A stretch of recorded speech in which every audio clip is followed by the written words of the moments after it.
Hey guys, let's get more news about Dallas, but first, don't forget to subscribe to the channel and leave a like.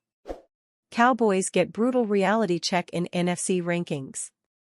The Dallas Cowboys are coming off a horror show 7-10 season and have followed that up with being selectively aggressive in free agency. Dallas, while more proactive than a year ago, hasn't exactly moved the needle with its free agency signings. Javonte Williams and Miles Sanders are solid options, while Robert Jones is a backup. Defensively, while Dante Fowler Jr., Solomon Thomas, and Jack Sanborn loom as the likely starting caliber players the franchise has signed, it hasn't been the big free agent splurge many envisioned when Dak Prescott and CeeDee Lamb had their contracts restructured to give the franchise over $70 million in cap space. As such, CBS Sports, in ranking the NFC teams after free agency, has hit Dallas right between the eyes and given Jerry Jones a brutal reality check of exactly where his team is. They sit 12th. The Cowboys were cautiously aggressive in free agency, improving at running back with Williams and Sanders after having just 6 touchdowns as a group last year, CBS Sports writes. Dak Prescott being healthy should help, but will this team be able to sign Micah Parsons? Dallas had solid moves to make the team better, but how much better are the Cowboys? They still have to improve in the trenches for an opportunity to compete in the NFC East. The Cowboys are the 12th best team in the NFC? Let's dissect that. The top 3 of the Philadelphia Eagles, Detroit Lions, and Washington Commanders are in a different league. You can easily make the case for the Vikings, 4, Rams, 5, and Packers, 6, for having better rosters than Dallas. So we have no qualms there. But the rebuilding Seattle Seahawks, 7, the gutted San Francisco 49ers, 8, the up-and-down Chicago Bears, 9, Tampa Bay Buccaneers, 10, and Arizona Cardinals, 11? Now, we have a conversation starter. In truth, the ranking is subjective, but the Cowboys at 12 now have some serious doubt over whether 2024 was an outlier, or a sign of things to come. And based on their free agency dealings, while an improvement on last offseason, many still don't see Jerry Jones' team any closer to the upper echelon of units in the conference.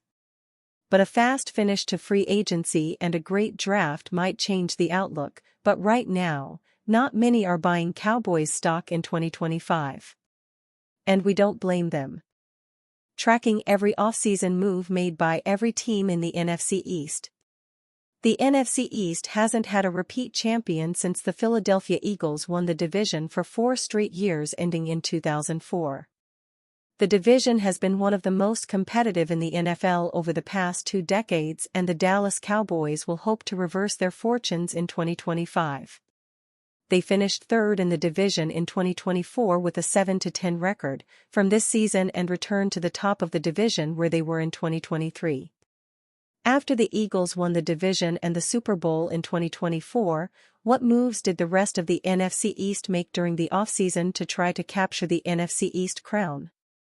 Additions: Paris Campbell, WR, Dante Fowler Jr., DL, Miles Sanders, RB, Javonte Williams, RB, Kenneth Murray Jr., LB, Jack Sanborn, LB, Kyer Elam, CB, Peyton Turner, DE, Solomon Thomas, DL, Robert Jones, OL, returning players, Osa Odigizua, DL, Israel Mukuamu, CB, C.J. Goodwin, CB, Brock Hoffman, OL, Trent Sieg, LS, Marquise Bell, S, Wanya Thomas, S, Kavanti Turpin, WR, Brian Anger, P, Tyrus Wheat, DL, departures, Zach Martin, retirement, DeMarcus Lawrence, Seattle Seahawks, Jordan Lewis, Jacksonville Jaguars, Chuma Edoga, Jacksonville Jaguars, Cooper Rush, Baltimore Ravens, Rico Dowdle, Carolina Panthers, Chauncey Galston,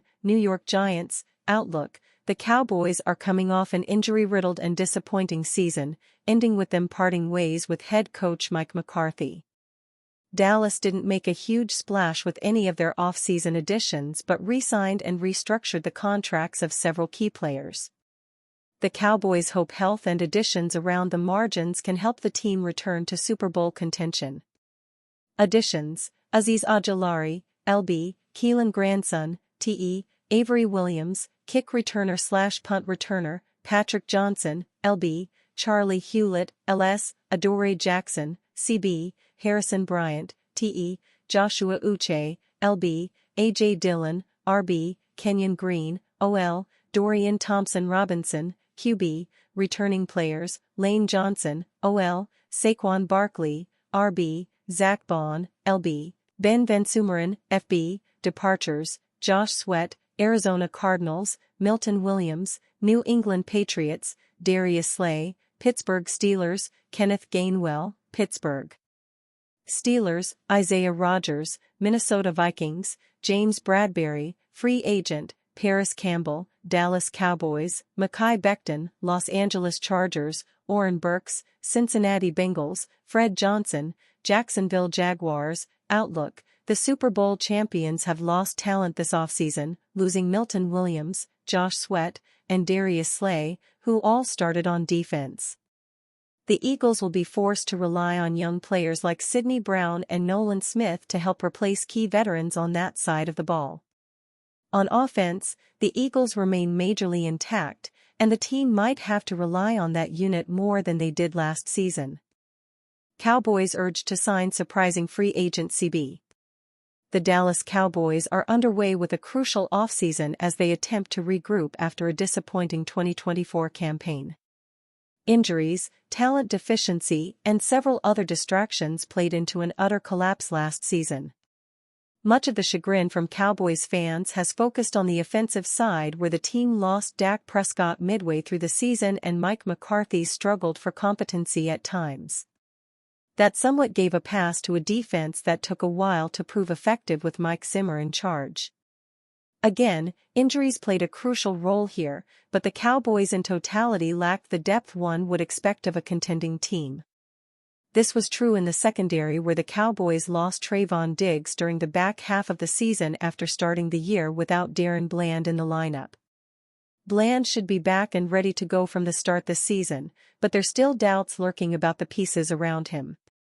Diggs' injury situation appears more comprehensive than originally thought, and the team's best nickel corner, Jordan Lewis, has left in free agency.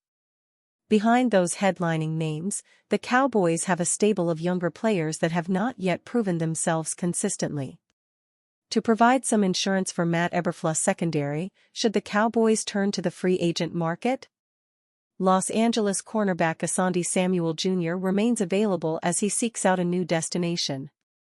Samuel had his time on the field cut short due to a shoulder injury in 2024, but played 17 games in the 2 seasons prior and has intercepted 2 passes in 3 of his 4 seasons in the league. Samuel has proven decent in coverage, but may still be a moldable product given he is only 25 years old. For that reason, he is at least worth a look from Dallas' side.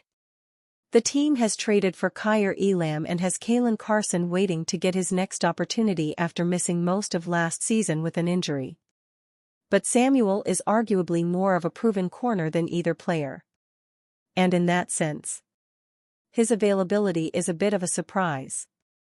If the Cowboys want more help in the secondary, they are likely best suited exploring what Samuel has to offer. And you, fan? What do you think about Asante Samuel Jr. situation? Write to us in the comments.